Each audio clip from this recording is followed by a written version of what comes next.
Morning, everybody. As we go to the chitas of today, we start with the chitas in Azinu, chapter 32, verse number 1. This is the chapter Lev, the heart of the Torah, song with the Eibishter. God asked the Jewish people to all know this song of Azinu. Azinu Shemayim Vadabeira. Listen, heavens, and I will speak. V'sishma aretz in b'fi, and let the earth hear the words of my mouth. Rashi says that I'm warning Israel and be witness to this. Just I've told them that there will be for I just told them that you will be witnesses. The same applies with Sishma Aretz, let the earth hear. Why did he invoke the earth and the heavens and the earth as witnesses? Moshe Rabbeinu said, I'm a human being of flesh and blood. And ultimately, every person dies until Mashiach comes. If Israel say, we did not accept the covenant upon ourselves, who will come and contradict them? Therefore, invoke the heavens and the earth as witnesses, because they can remain a witness forever.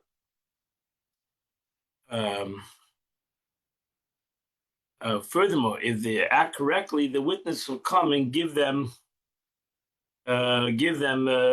reward. The vine will give of its fruit, the earth will give its produce, and the heavens will give of its dew. And if they found guilty, the hand of the witnesses will be the first to punish them. As he says, he'll close the heavens, there'll be no rain, and the ground won't give of its produce. And only later you will perish quickly. Yarav kamoto lichvi. May the doctrine, may my doctrine, my words drop like rain. Tiza kantalim rasi, let my speech flow like dew. Yisidim ali desha, like the winds that blow upon the vegetation. Ukisidim ali kidivivim ali deishev, and like the raindrops upon the grass. Now she says, this is the testimony that you give, that I say before you. I've given Israel Torah, which gives life to the world, just as rain gives life to the world, when the heavens drips dew and rain. Yarif, the meaning of Yarif is dripping. Tiza kaltal, flow of dew like dew, about which everyone rejoices. Dew, everyone rejoices. For rain causes distress to some, such as travelers or one who has a pit full of wine. But everybody loves dew, like the winds, kisiidim. Ruach Sa'ara, Rashi says, it's a storm wind. Its meaning, as Onkelos translates, like the rain winds. Just like the wind strengthens the plants and makes them grow, so does the word of Torah strengthen those who study it and make them grow. Ukirevivim, and like raindrops. It seems to me, Rashi says, that the reason it's called reviv, it's because it shoots like an arrow. Reve koshes, rain shoots like an arrow. Desha is vegetation, Old French. It's called irbediz. The development of the ground when covered with vegetation is called desha. Asev is grass. A single stem is called an asev, and each individual species is called an asev. Shem Hashem Ekra. Because I proclaim in the name of God, Havu Geidul Eloheinu, ascribe greatness to God. Now she says, Shem Hashem Ekra, ki over here means when. Ki savoy, because the word ki has many, we learned this before, ki has 4 different meanings. Over here it means when.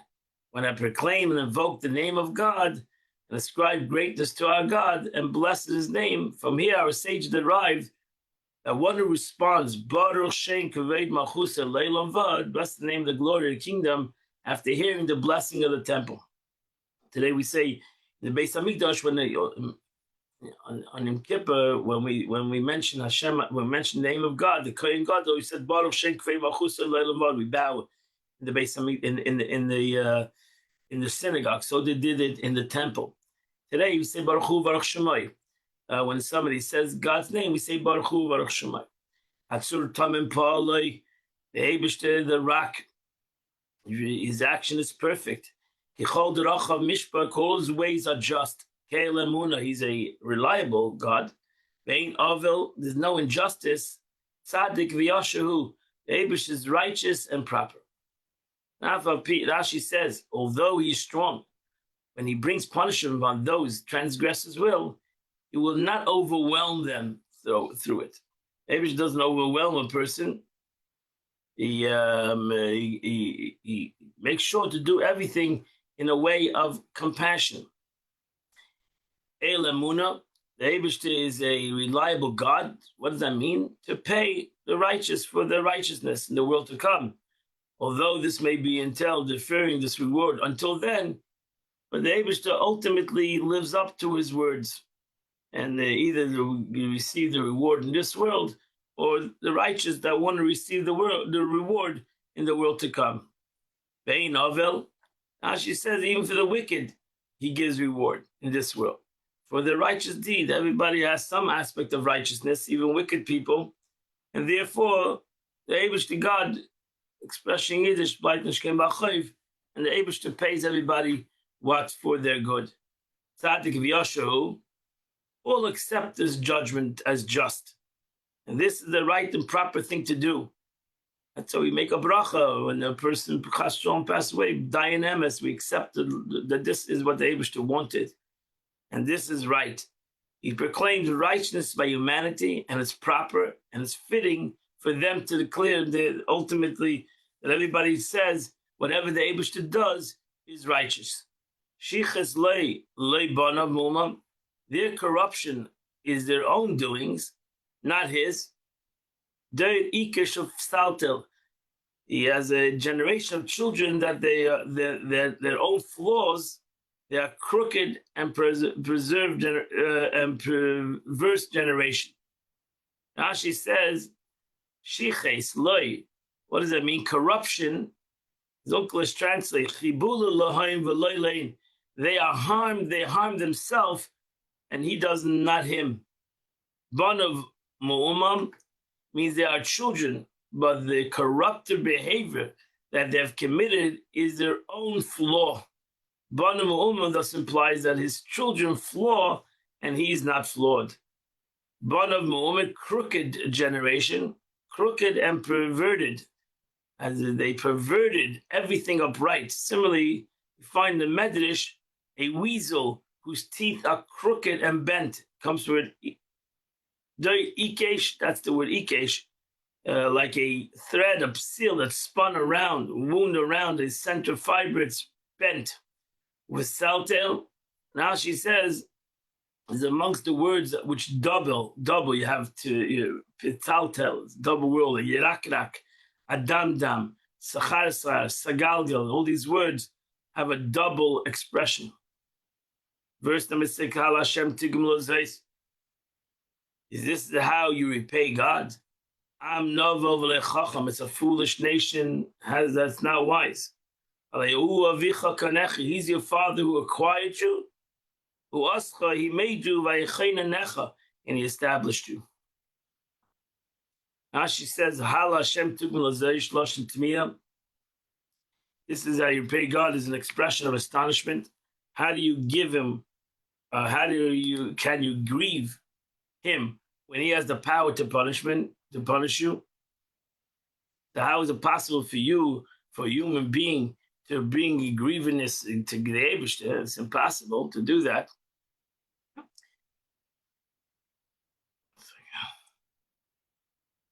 How can you grieve him when he has the power to punish you? And he has granted all these benefits. I'm novel, a foolish nation who's forgotten what was done to them. And is unwise, failing to understand the consequences of their action, that he has the power to benefit, to harm them as a result.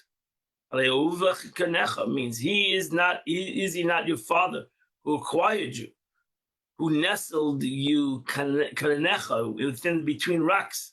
Meaning, in a strong hand, who equipped you with every advantage. Who ascha, he made you an important nation amongst nations. Means he established you afterwards with every form of base of foundation. Your priests came from amongst you. Your prophets came from amongst you. Your kings came from amongst you. Like a self-sufficient metropolis. The Eibishter created the Jewish people that they are self-sufficient. They don't have to come on to anybody for anything. Okay, and that finishes the Chumash for today. We now go to the Tanya of the day.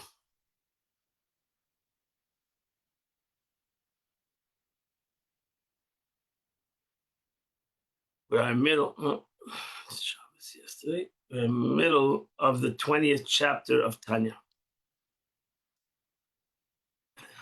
So, having explained the general terms, why the creation is substantial yesh from the spirituality can only come in a manner of exo nilo, because it cannot be ilo v'olol, as we explained. It comes totally a yesh mi'ayin. That's why it's called a yesh mi'ayin, something that came from nothing. Really doesn't make sense. It's nothing that came from something. But we say nothing because we don't understand it. And that's what we call it, a nothing to us, with something that we cannot comprehend. So the Alter Rebbe goes on to explain that the first stage of the created yesh is the kelim of the 10 spirits of the world of Bria. And then ultimately Yitzira and Asiya. This is the beginning of a yesh. And that's why it's called Olam HaBria, because it's called the beginning of Bria's creation. But though they are considered spirits, in Bria, Yitzira, Asiya is still spiritual, and as such, they constitute divinity in these three worlds. The kelim of the spirits already comprise the element of a yesh. This is true even in the world of Atzilus, they comprise a yesh already, except that there the kelim are emanated, means there's a yesh hametzius hanetzal. Yesh hanetzal, implying that that it's connected to its source. It's totally bottled to its source, rather than created a yesh hanivra, implying that it's separate from its source. So that's the difference. In the world of Atzilus, it's totally nullified to its source. In the world of Bria, it has suddenly become a self-entity from its source. And therefore, it's more of a yesh. It's not a yesh in comparison to this world. As Alter Rebbe will soon state, the creation of a yesh as a distinctive, yesh is an entity, as a distinct entity, derived primarily from the spheres of Malchus of the world of Atzilus. That's where it all starts. It is specifically through the sphere that God's infinite ability to create a yesh mi'ayin is revealed in Malchus of the world of Atzilus. Because Malchus, again, is the vessel that suddenly has entity, identity. It's suddenly, even Atzilus, it has its own identity. It's called different names. And that's why you can see that it has already its own identity. In Yireish, the yesh haniva v'tchilasei, now the kelim of the 10 spheres of Bria, Yitzir, and Asiya, and also the Oidus Nefesh, Ruach, Neshama, our first stage and the beginning of the created yesh, substanality. So you have these concepts of the Yud Spheres, the Bria, Yitzir, and Asiya, V'gam Oidus Nefesh, Ruach. So in that light, the Oidus, the lights that vest themselves in kelim, the vessels, are thereby animated. Them consist of nefesh, ruach, neshama, which are simultaneously 3 levels of the soul and the 3 levels of the life force that animate the world at large. Everything that's in the soul, you should know in general, everything that's in the soul is in the world, is in the upper worlds. So in the soul, we have 5 levels of the soul. There are 5 levels of energy in every world. And that's the oidos. And then you have the kelim of every world. So the lower 2, nefesh and ruach, also comprise of the element of a yesh already in that level. In even nefesh of ruach of the oid in the lights in the world of Atzilus already comprise already a yesh. There's already something going on. There's already a self-concept happening in that world.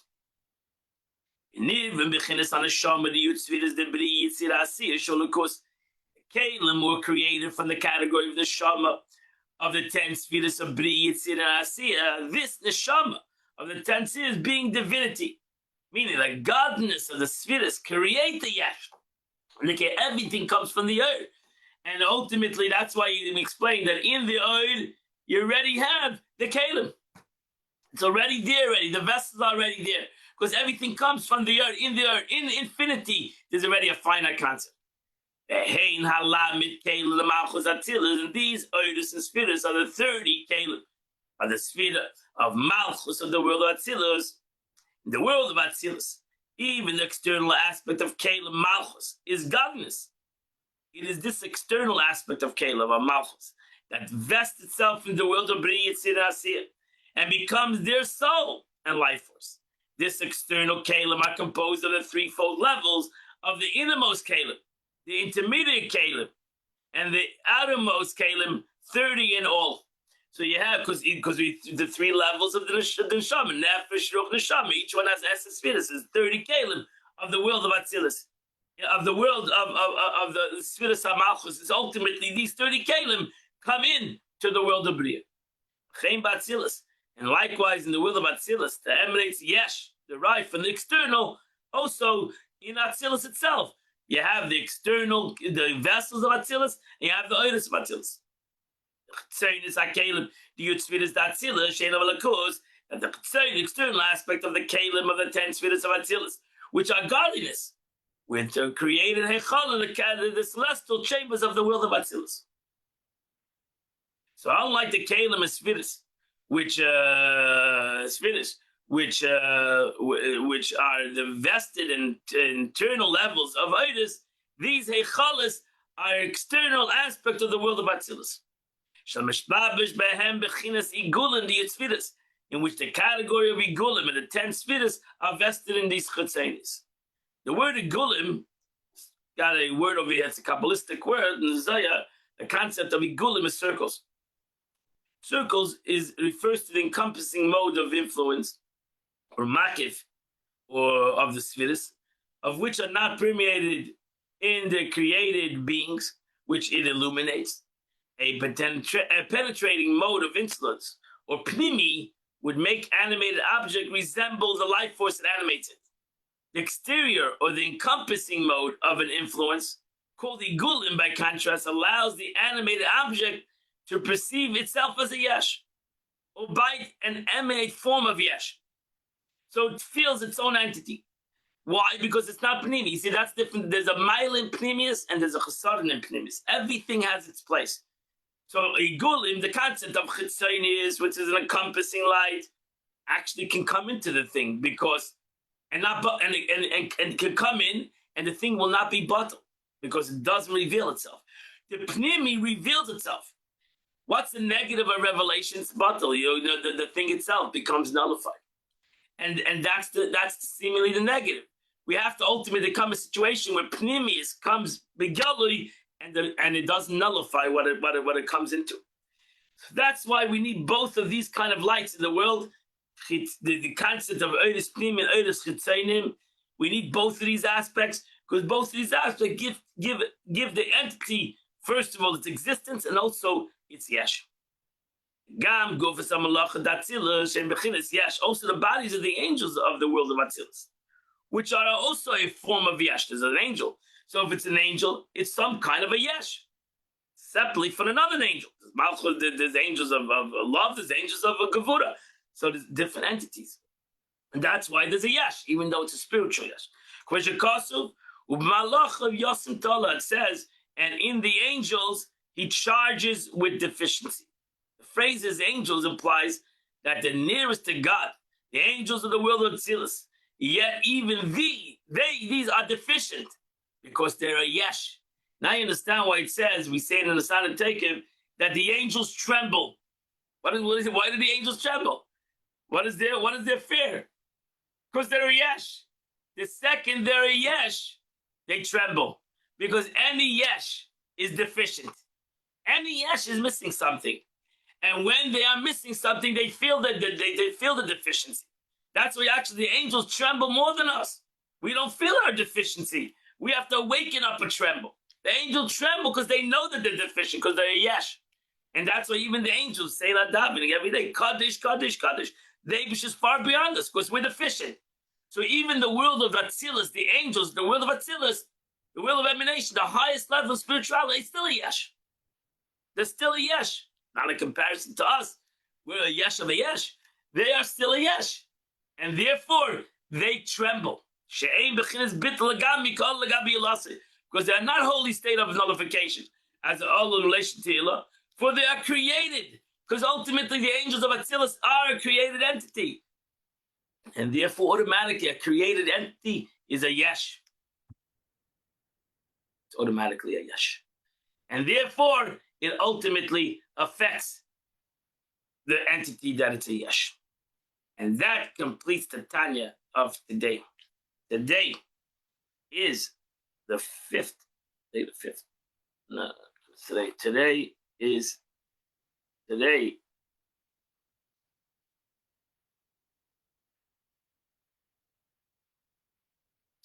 is sixth of the month. It's a very special day. It's the yahrzeit of the Rebbe's mother, a blessed memory.